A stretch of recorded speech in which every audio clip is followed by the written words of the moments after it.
From the beginning, let's see. The Black Clover movie starts off, they're like in some sort of tournament, it seems. It's in like some sort of coliseum, and it's very much so like typical, like the start of any ordinary film, right?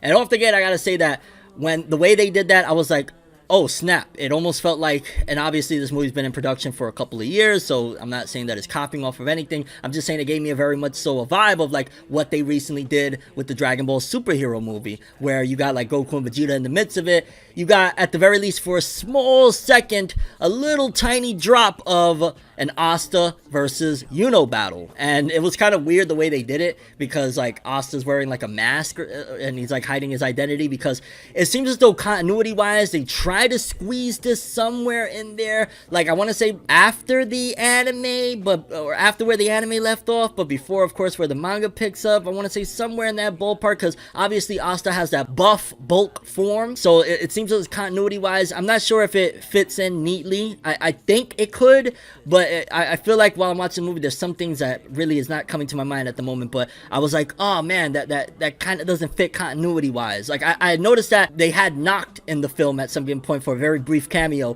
and if I'm correct, did Noct show up in the anime? God, it's been so long. It's been so long. I think that's one of the things that I hate, that because it's been so long since the anime, and even those chapters in the manga, is like, I'm trying to remember bits and pieces of like, wait, does that make sense? Is that off? And maybe I shouldn't even be thinking about that, because just in general, one of the biggest things I could tell you is coming into this film is a Black Clover fan that is ragingly excited for more Black Clover anime. How many years, dog? Like we left off March 31st, 2021. The last episode of Black Clover's anime aired. So we're over 2 years with no Black Clover anime. Yes, I'm coming in here with every ounce of me intending to enjoy this film.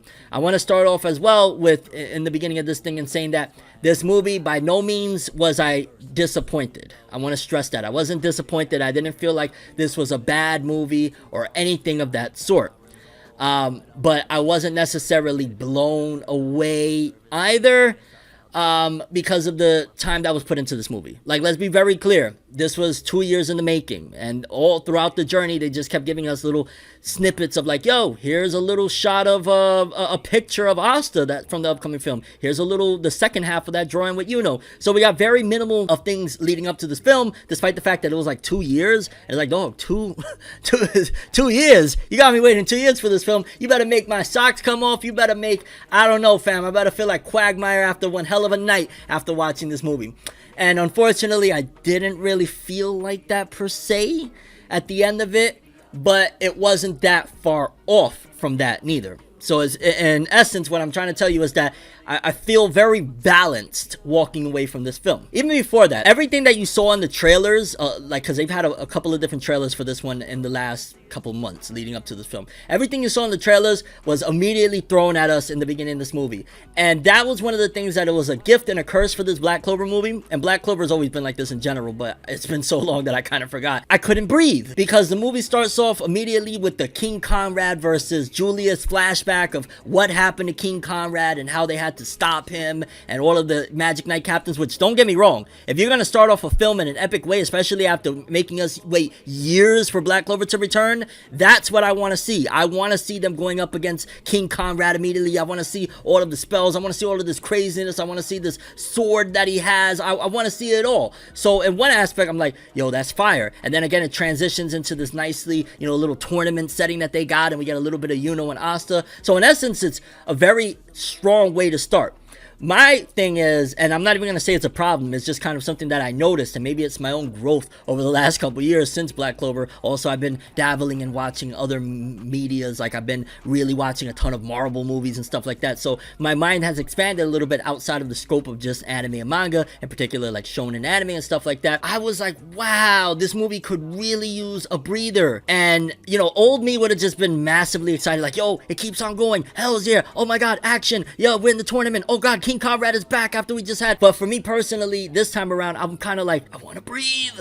I can't breathe. Like, I'm feeling very much so like overwhelmed by the amount of action. However, the flip side of that is, if you're coming into this film and you've been waiting to see Black Clover going in, you're waiting to see epicness unfold from start to finish, you are going to be very satisfied with this movie. If you are coming to this Black Clover Sword of the Wizard King movie wanting to see slashing, dashing, and all sorts of epicness with all of the Magic Knight captains, I 100% can tell you that you're not going to be disappointed, because I feel like they gave every Magic Knight captain a really awesome moment. I feel like they gave everybody their time to shine throughout the movie, and that amounted to everybody doing their thing. In and of itself, like I said, is a gift and a curse, because it's like, yo, there's so much action, but one might argue, goddamn, a little too much action, because as the story unfolds, King Conrad basically starts going in immediately after his return during this tournament, interrupting things, which, of course, classic case of, yo, we about to get the answer right here. Who's really deserving of being Wizard King? Who's gonna win? Yuno versus Asta. Even though realistically, coming into this film, you know, like, that's not going to get solved right here and now. There's no way. But immediately, King Conrad shows up and is like, boom, boom, boom, decimating the Clover Kingdom and whatnot. I feel like as much as they flirted with King Conrad, because one of my favorite things of this movie, hands down, is the lore of King Conrad and all of the previous, his predecessors, the previous Wizard Kings that he resurrects using his magic to kind of overthrow Julius, because essentially he is one of those people that have been wronged by the Clover Kingdom and society. He's constantly witnessed segregation and all sorts of different really messed up things in this world that he wants to destroy. He wants to change the world, and he wants to do it using the idea of might is right. You know what I'm saying? Like, I'm gonna just decimate everything and start over, start anew, so to speak. So that's the kind of motif that he's going with, and I ain't gonna lie, I wasn't mad at it. I was kind of like, okay, all right, let's do this thing. This is how we're gonna go. My problem is, because we had so much epicness and action, it took away to a certain degree of the stuff that I really wanted to dive into. I wanted to see more of Conrad's upbringing. I wanted to see more of really diving into what they did to King Conrad, because in essence, when we find out why King Conrad is just so distraught, aside from, him having this idea of revolutionizing the world, you find out something bad happened to his family. I won't get into exactly the spoilers of it, and kind of one line at the end of the movie, and I'm like, with everything that this movie provided with action and whatnot, we could have cut down just a little bit of that stuff so we could dive more into King Conrad, so we could dive into the other Wizard Kings as well, because they all kind of had their interesting own little motifs. And I'm like, yo, dog, I would love to have explored more of them, because that was some of my favorite things about the film. Aside from my fanboyism, right? Aside from the fact that I'm just coming in love, like, yes, Black Clover's back, baby. Black Clover's back. Asta, Yami, Noel, let's go. I'm really there like, yo, King Conrad, wow. And again, spoiler alert, although it's kind of not the biggest spoiler, but at the same time it connects really heavy as to King Conrad and something that he has in common with Asta. Y'all know, in case you don't, Asta's main tagline is, his magic is never giving up. Similar to Naruto's Nindo, his ninja way is never giving up, believe it. And that was King Conrad's. So you're kind of getting the duality of, well, what about if somebody that had the same type of mindset, the same type of motif, so to speak, as the hero with the I never give up, but he never gives up on his ways, and his ways is kind of not the most ideal, so to speak, because again, he's trying to do this massive revolution that they're just not going for. So I thought that was very interesting as well. And just in general, I think King Conrad was so unexplored that I would have even loved if this was an arc in the anime, or if this was something that Tabata was flirting with that he was going to do in the manga, because it felt like that. It felt like, wow, these characters would fit so nicely in a nice long 24 episode, 50 episode arc of really diving into each and every one of them. Like Jester, he was very interesting. And by the way, I watched this in English dub. I'm not used to the English dub, although I started Black Clover with the English dub way back when it first premiered. I wasn't used to it, so it was kind of a little bit of an adjustment period. Of course, you get your Chris Sabat with Yami. You can never go wrong with Chris Sabat as, one of the badass characters. He plays those very well. But in terms of like the other characters, I was kind of like, all right, like King Conrad was cool. Asta, it took me a little bit getting used to again, but I was like, okay. And for the most part, the dub wasn't that bad. It wasn't like the greatest dub I've ever heard, but it was okay dub. There were some characters that got less screen time than others, but you got to remember too, the fact that they gave any type of screen time to majority of the characters, when you have all of the Magic Knight captains, all of the Black Bull, you got the Golden Dawn, it starts off with Klaus and Mimosa. Like, I think that they did a fair job at giving everyone a nice shake shake at having their moment or two. Granted, you could throw the argument like, damn, Nozelle's moment was pretty much getting dusted throughout most of the movie, although he gets a little bit of getbacks, but it was still like, wow, the Silver family really wasn't living up to the name, aside from Noelle that did her thing towards the end of the film, and just in general, just showcasing yet again that the one that they laughed at, the screw up, the mess up, the one that couldn't get her magic right, in the end she was the one that held it down for the Silver family. So big kudos to Big Noelle energy, baby. Big Noelle energy. Again, throughout the film, there's kind of some regrouping moments, very short-lived, and again, I throw the argument, I would like those times to again dive more into King Conrad, because a lot of King Conrad's whole, every time you see him on screen, was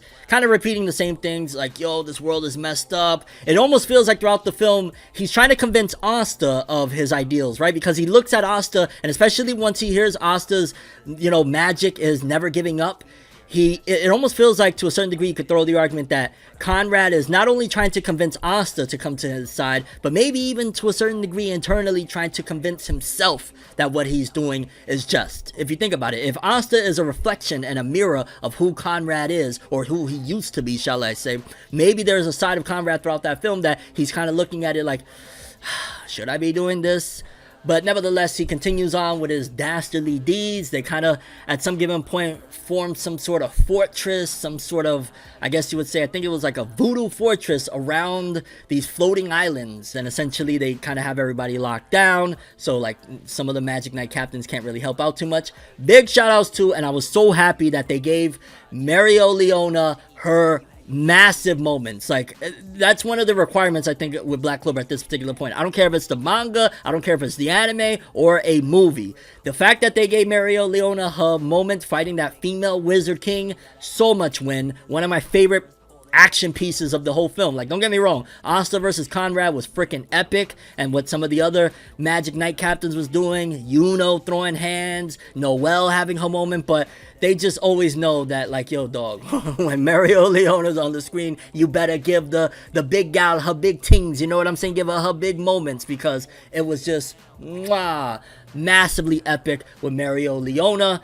And yeah, that was some of my favorite action of the entirety of the movie. I noticed they were trying to do a lot with this film. I almost felt like they were very ambitious with this film, and just the execution really didn't land the way it should have, because he was even referencing, King Conrad was referencing Lumiere, the first Wizard King, throughout a lot of these things. And I was like, man, it just feels like it needs more time to digest and more time to build and connect things, because there's just so much plot here and so many things that could be explored. But we have the confines of being a film, and we have the confines of, like, they just want a lot of action in here. I think they understand, or at the very least they understood, because some Black Clover fans like myself is like, of a full blood, no.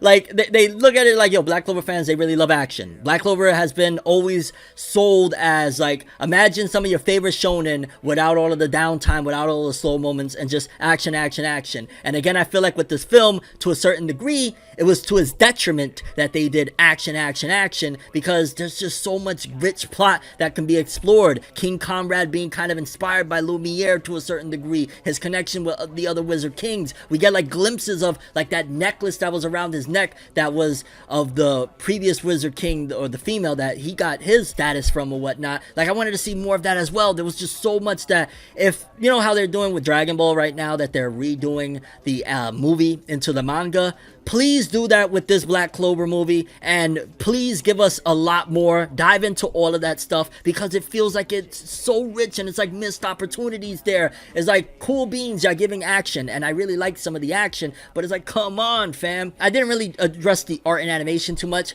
There was a lot of scenes that looked incredible. I want to be straightforward. A lot of the highs of this movie are pretty freaking high, especially majority of Asta's action scenes. I noticed they made sure that, like, they're on 10. Like, there's times when I'm like, god damn, this looks like Ufotable for a moment here. Whoa, look like Mappa just came in real quick, like, yo, Piro, move over for a second, we got this. There's moments like that, and then there's some moments where I'm kind of like, like a lot of the random moments, like when they're walking into the temple to kind of, again, regroup and whatnot, the art starts to look a little bit, not bad, but definitely simplistic in comparison to, like, just a few minutes ago, Asta looked like he was out of Ufotable. Now it's like, oh, no, Piro took off the mask real quick, and they were like, nah, you thought it was Ufotable, but it was really me, Piro.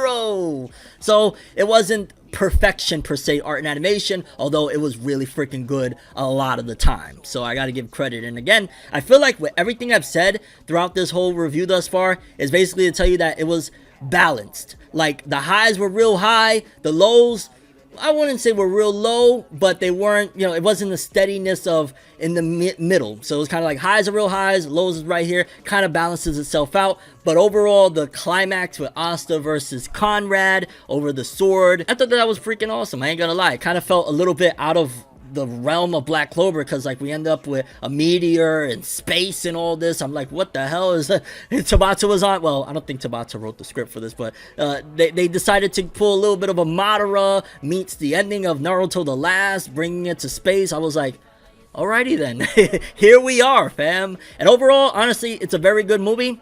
I'd say on a scale of 1 to 10, especially for Black Clover fans, I think any Black Clover fan will just be mad excited for this. Not even just the fact that, oh, new Black Clover animation, yeah, let's go. I think just because it delivers everything you want from Black Clover movie. You're getting a lot of action, you're getting a lot of that Asta and Yuno camaraderie, you're getting the Magic Knight captains, you're getting some decent art and animation, sometimes really great art and animation. So if you like Black Clover, you should definitely check out this movie. I would say, as far as like if you're a newcomer to this, I don't know why you're even watching this because of where it takes place, but if you're a newcomer, I think you'll get a good time out of it for the most part, but it's probably not the best as far as like a standalone for somebody that's not into the Black Clover franchise. Probably isn't the best. As a whole, I ain't gonna lie, I say for a Black Clover movie, probably 8 to a 8.5 as a standardized, just hey, check out this movie about these magic knights and something going on in their kingdom. Probably about a 7 to about a 7. I'd say as a movie, it's a 7. As a Black Clover movie, 8.5. That's where I would land it at. It delivers a lot of what you love from this franchise, and in general, it makes me say one more time, hey, can we get our Black Clover TV anime back? Please, Studio Pierrot. The movie was a train on constant acceleration. Big facts. That's what I've been trying to stress. Like, it just felt like it never stopped. I'm just kind of like, I need to breathe. Let me pause this. I need to breathe. They vaguely explore the king's background and motivations, especially Jester. And I feel like it shouldn't have been vague. That's my problem. It shouldn't have been vague because it was interesting. Like, this is really big stuff for the world of Black Clover. It's like, imagine, Hashirama, Tobirama, and all of the previous Kage. Instead of everything that we got in Naruto, we just find out about them in like one movie, like, yo, he did this, he did that, and like that's the end of it. You would be like, damn, bro, missed opportunity, because it's really freaking exciting and interesting. Mereoleona, the only one who could solo a Wizard King other than Asta. Definitely next Wizard Queen. It's always the people who don't want to do it. Yeah, it's usually the people that don't want it. It's pretty much in every scenario. When you usually go after something, it never really is like, you're not the one. The second you don't give a shit no more, the second you don't want it, the second it's like, I don't care, then it's like, yo, it's you, you're the one. They adapted the movie into a light novel before they released the movie, meaning this movie takes place between manga volume 23 and manga volume 24, so this happens during the 6-month time skip. I feel like this would have been a great promo to have a full-on arc either leading up to it or following it. Tabata, if he ends up deciding to do another arc after this, even though I think it was already announced that we're in the finale, but if he decides to dive into this one more time, please do. Please give us more, because I'm normally not like this. Like for example, with the latest My Hero Academia movie, a lot of people were like, yeah, Rhodey. I didn't give a rat's ass about Rhodey. I ain't gonna lie, I didn't care about none of those original characters. Here, I want to know about all of these Wizard Kings, please. Especially the relationship between Conrad and the girl that gave him the Wizard King that gave him the locket and stuff like that. I want to know more about that. I want to know more about Jester. I want to know more, please. The movie should have took the same route Dragon Ball Super Broly. Lore at the start, then build the action as it goes on. That would have been a proper way, especially considering the fact that the pacing was just like a train that just wouldn't stop. I was just like, help! As I'm watching the movie, help! I need to stop! And that's probably, again, due to I've been watching a lot of Marvel movies, and Marvel movies are way differently paced than any anime film or anime in general. So now I'm coming into this and I'm like, what the hell, bro? Obviously aimed at different demographics, aimed at different people in general. I thought that they did a good job with the CG. There was sometimes where the characters would be standing and then they would pan in a CG pan. And I was like, oh, okay, that actually doesn't look that bad. So the CG wasn't a problem for me personally. Maybe it was like the sword and stuff like that. Yeah, the sword was a little bit like obviously CGI. The plot definitely felt weak because it's like imagine you got a cookbook, right? You have all the ingredients to make like the best, gourmet meal. You can make filet mignon, all sorts of stuff. And you got everything there. And you just grab like 3 things. You put it on the stove and you're like, I don't want to do that. But you keep on, you make that shit really, you know what I'm saying? It's like, oh snap, it smells good. It even kind of tastes alright. But if you would have put all the other ingredients, it would have been like, yo, Chef Ramsay would come in there and be like, oh lad, I can't take it. This is the greatest meal of my life, mate. Like, that's what we could have had. So, by no means am I downplaying the movie. It's just like, it could have been even better if they really would have utilized the plot, which is these new or these previous Wizard Kings. Definitely, if you're a Black Clover fan, at the very least, if you're a Black Clover fan of the anime and you want to see the anime return at some given point, it is a must. I must stress, a must to go watch this movie and support it, because that is one of the only ways that you can really showcase and tell Studio Pierrot, Shueisha, and all of them, yo dog, we want the Black Clover anime back. Yes, this is for my day ones, gotta be clear. Still moving on, baby, but I wish she was here. Still moving on, baby, but I gotta get there. Still moving on, baby, I'ma never forget. Still moving on, baby, I'ma never regret. Still moving on, still moving on. This is for my day ones. This is for my day ones.